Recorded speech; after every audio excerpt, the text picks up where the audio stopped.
So in this video, we're going to go over how to do a rhetorical analysis and how to summarize a nonfiction text. So remember, just read, actively read and annotated, going green. And so now I want to start with the rhetorical analysis before I summarize. So mode, I know it's a essay from a textbook, and I know it's a student essay because that information was provided for me. After reading it, I know that it's an argument of the issue, and it provided evidence for the author's overall claim. So, for example, evidence that global warming actually is an issue, and then evidence that all of us need to take action to solve this issue, and it can't be just buying your way out of the problem. So again, for most genre, organization scheme is the piece. So this piece was an argumentative essay.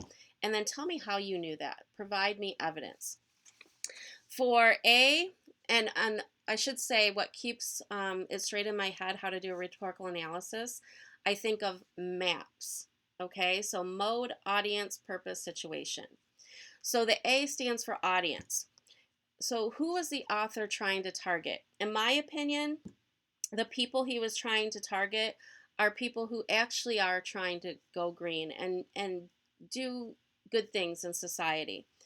And I know that this is the audience because he talks about those, or she talks about those people who are really out there buying these t-shirts, hybrid cars, and the author thinks that those kind of people are being manipulated into thinking they are doing something good when actually it's harming the environment.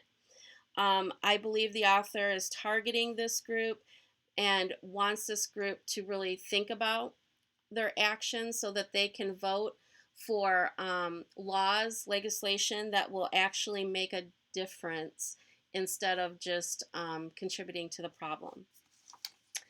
The purpose is to, I believe the author's purpose is to convince people to take positive action to stop global warming and not just to buy more materialistic goods and exacerbate the problem. And then situation, the S stands for situation. Whose story is this and why is it important? Well, it's the story of people who really want to do well and do good things to curb global warming, but it's also, I think, our children and our grandchildren's story, because if we don't take drastic measures now, the earth is going to not be a very hospitable place for future generations. And of course, this is important because everyone deserves a nice, healthy, clean world to live in. So that is the conclusion of my rhetorical analysis. And now I have a template, and I'll post this online, for how to write concise summaries for nonfiction texts. And so I always try to think about connections before I start writing my summary, just to wrap my head around what I read again. So one of the first connections I had while reading this text was that my husband and I, my family, we try really hard to reduce our carbon emission footprint by recycling everything we can. All of our food, like I said, goes into compost, and really reducing the amount of, and if we, who needs a million purses, a million pairs of jeans? Like, we really try to cut back on our consumeristic tendencies. And carpooling, that sort of thing, whenever possible. Another connection that I made was to Al Gore. Like I said, I read An Inconvenient Truth and watched An Inconvenient Truth, but I also think he's a little hypocritical because he is espousing all of these things, but at the same time, he lives in a very, very large house. And that wastes a lot of energy. He's flying his personal jet here and there. He's buying up a lot of water commodities around the world, knowing that he's going to make money because clean water is going to be, to me, worth as much as gold is worth in the future because it's diminishing. So those are some personal connections I had to the article. So now the first section here, it says the main idea. So I have to really wrap my head around, and these summaries can get messy. And the more complex the text, the harder it is to really precisely. When you summarize, that's the ultimate synthesis. Okay, so this is on Bloom's taxonomy of learning. You're way up here in synthesizing when you're summarizing. So I have to think about what the main idea is. And again, it helps if I go back into my annotated text. And I want to look at where I wrote claim, okay, where I was drawing the conclusion that these were claims the author was making. And right away, I know one of the claims, overarching claim, was that people can't just buy their way out of this situation. They have to actually take action to curb global warming. So how do I want to write that? The main idea of going green, written by Yovina Locomina, is that the health of the environment is in serious decline, and the solution to the problem to the problem is not for individuals to buy the next earth-friendly mug or hybrid car. It's better to take action and take better care of what you currently own. I think that was her main overarching idea. Okay, so the next column is what's an overarching conclusion that we can draw? Okay, so we know what the author's claim is. Now what's a conclusion that I can draw about that claim? And again, I'm going to go and review some of the conclusions I drew from the text. Okay, so one conclusion that I think can be inferred from the text is that capitalism needs people to buy and overconsume to survive. We know that about capitalism.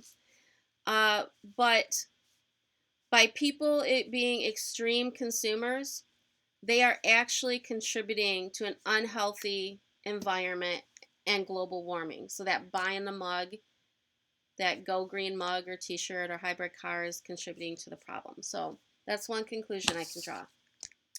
The next column then supports that conclusion. And it's where you tell me how the author provides evidence for that conclusion that you drew. So Lomacina provides many details to support her conclusion. And let me just find a couple, because I actually, in my annotations, wrote evidence and fact next to where she provided evidence. So she provides details. For example, the two largest nonprofit public interest organizations, remember I commented on this, the Sierra Club and the have not spoken out against buying green merchandise, thus not drawing attention to an issue that is exacerbating the problem. And there have been individuals speak out, like she said, but the irony is that buying going green t-shirts in order to save the environment is not helping. So there's my evidence that the author provided. Okay, the next column basically is a which or I can infer. So it's basically looking at which means or I can infer. Okay, so what can I infer? What does this mean? Divided diminishes individuals' drive to do more because they feel pretty good about what they're doing. You know, buying these going green. You know, they feel good, like they're donating to a cause, as well as it presents a false doing something.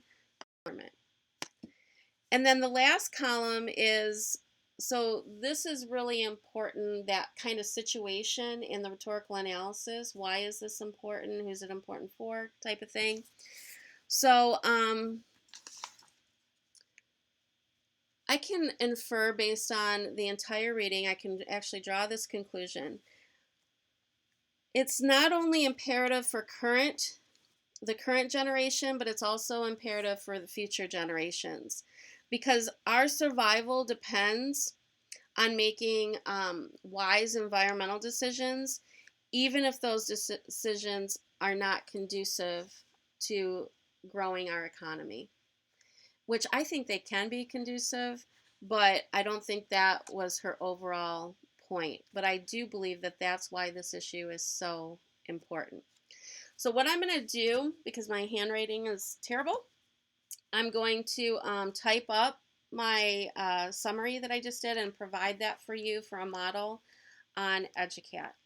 So again, this concludes the video for how to do a rhetorical analysis and summary of nonfiction text. Thank you.